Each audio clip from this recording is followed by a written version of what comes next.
Neoženil jsem se šťastně. Nehrálo to nikdy vlastně. Ženil jsem se strašně mlád. Nikdy jsem jí neměl rád. Když jsem dostal občanku, hned jsem skočil na Blanku.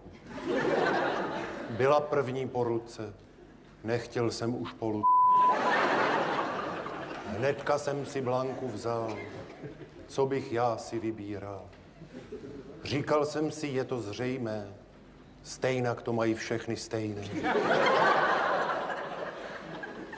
Když jsem ale vystřízlivěl, co mám doma, já jsem civěl.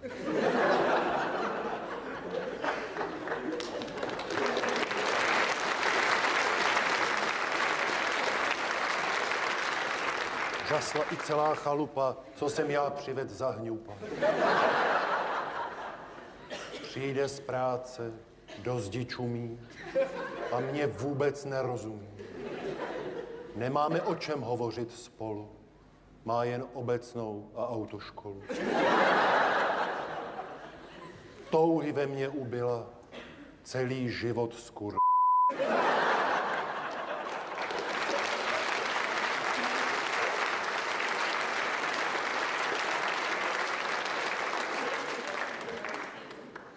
Hnusí se mi fyzicky, duševně i chemicky.